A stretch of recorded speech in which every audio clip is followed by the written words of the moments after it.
Class 10th science में जो chemistry part है, रसायन विज्ञान, उसका हमने आज यहाँ पर एक पहला चैप्टर शुरुआत किया है जिसका नाम है रासायनिक अभिक्रियाएं एवं समीकरण। मतलब आज से ये first day class 10th science का है और आप हमारे साथ जुड़े रहिए जिससे आपको साइंस का जो है कंप्लीट वीडियोस मिले और पूरा का पूरा तैयारी आपका हो सके।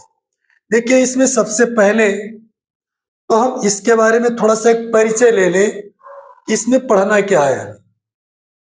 देखिए, आपको पता है कि परिवर्तन जो है वो एक प्रकृति का नियम है। इस ब्रह्मांड में, इस प्रकृति में अनेकों पदार्थ पाए जाते हैं और उन पदार्थों में समय दर समय, पल प्रतिपल कुछ न कुछ परिवर्तन होते रहते हैं। ठीक है, जैसे रखा हुआ दूध है, उसका खट्टा हो जाना, बिजली के बल्ब से प्रकाश का उत्पन्न होना, फलों का पक जाना, लोहे में जंग लग जाना, ये सब क्या है? ये परिवर्तन है। तो परिवर्तन हो क्यों रहे हैं और होते कैसे हैं? रसायन विज्ञान में हम इन्हीं सब बातों का अध्ययन करते हैं। देखिए, परिवर्तन दो प्रकार का होता है। एक होता है भौतिक परिवर्तन और एक होता है रासायनिक परिवर्तन। भौतिक परिवर्तन में क्या है कि वह परिवर्तन जिसमें केवल वस्तु की भौतिक अवस्था का परिवर्तन था। जैसे मान लीजिए पानी है और पानी से बन गया बर्फ। ध्यान देना, पानी से बर्फ बन गया। अब पानी के केवल और केवल भौतिक अवस्था में परिवर्तन हुआ है। अब हम अगर चाहें तो फिर बर्फ से पानी बना सकते हैं। यानी इस चीज को हम बर्फ में कन्वर्ट किए पानी को, और पानी को फिर बर्फ में ला सकते हैं। होता क्या है कि जब भौतिक परिवर्तन होता है तो पदार्थ के संगठन और कुल द्रव्यमान में कोई परिवर्तन नहीं होता। ठीक है, और कोई नई वस्तु भी नहीं बनती है।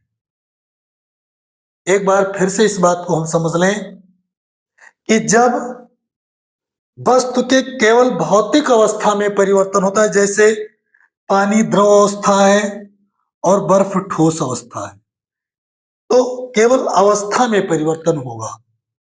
वस्तु के संगठन और द्रव्यमान में कोई परिवर्तन नहीं होता है, कोई नई वस्तु नहीं बनती है, और हम जब चाहें तब उसको पुनः उसकी मूल अवस्था में वापस ला सकते हैं। तो इस प्रकार के परिवर्तन को भौतिक परिवर्तन कहा जाता है। जैसे शक्कर, नमक आदि पदार्थ जल में घुलते हैं, गंधक का पिघलना, यह भौतिक परिवर्तन है। बल्ब का जलना और बुझना, यह भी भौतिक परिवर्तन है। तो इस तरीके से हम भौतिक परिवर्तन को समझ सकते हैं। लेकिन रासायनिक परिवर्तन में क्या होता है? ऐसे परिवर्तन जिसमें पदार्थों के गुणों के साथ साथ उसके संगठन एवं भार में भी परिवर्तन हो जाता है और एक नए पदार्थ का निर्माण होता है। इसमें क्या होगा? एक नए पदार्थ का निर्माण हो जाएगा। ऐसे परिवर्तन को हम रासायनिक परिवर्तन कहते हैं। जैसे मान लीजिए मैग्नीशियम का जलना। देखो भैया, मैग्नीशियम है और इसको जलाएंगे, माने ऑक्सीजन के साथ क्रिया करेगा तो बनेगा क्या? MgO। ठीक है, इसको चाहे तो यहां पर हम बैलेंस करें। तो इस तरीके से इसमें परिवर्तन होकर के एक नया पदार्थ बन गया।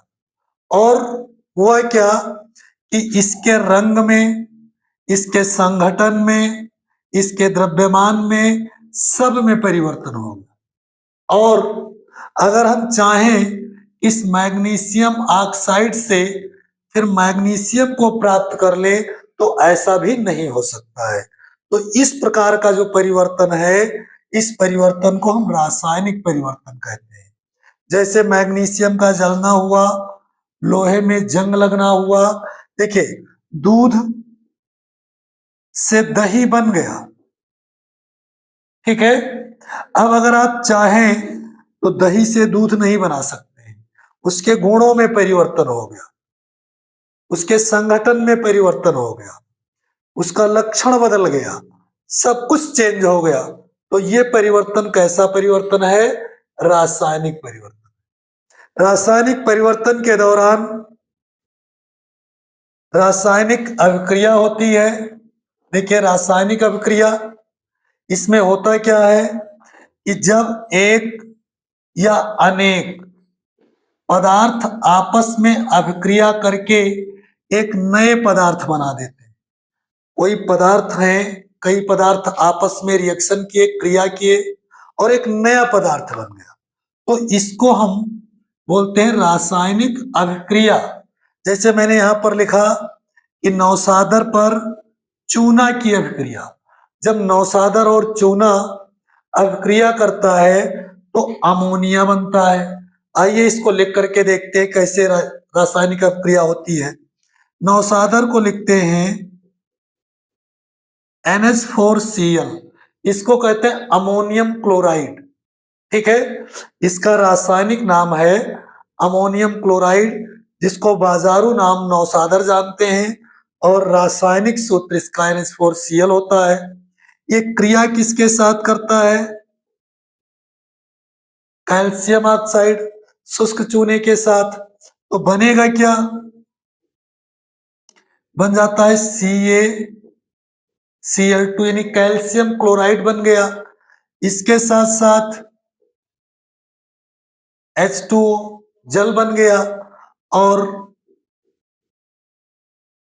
NH3 अमोनिया बन गया, ठीक है। तो जब नौसादर चूने के साथ क्रिया करता है तो एक नया पदार्थ बन जाता है अमोनिया, और इसको हम कहते हैं रासायनिक अभिक्रिया।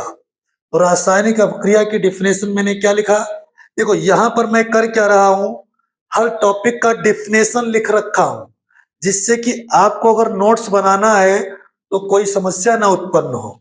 हमने क्या लिखा कि जब एक या अनेक पदार्थ मिलकर के किसी नए पदार्थ का निर्माण करते हैं तो इसको हम कहते हैं रासायनिक अभिक्रिया। इस अभिक्रिया में जो एरो है, इसके पहले जो यौगिक लिखे हुए हैं इनको कहते हैं अभिकारक। इनको क्या बोलेंगे? अभिकारक। और बाद में जो यौगिक लिखे हुए हैं इनको बोलेंगे उत्पाद। मीन्स ये चीज आपस में क्रिया किए और इस तरह से नए पदार्थों का निर्माण हो गया और यहाँ पर रासायनिक अभिक्रिया हो गई। तो इन्हीं बातों के साथ आज को यहाँ पर हम खत्म करेंगे इसको। आगे की टॉपिक के लिए हमारे चैनल को आप सब्सक्राइब करके रखिए। धन्यवाद।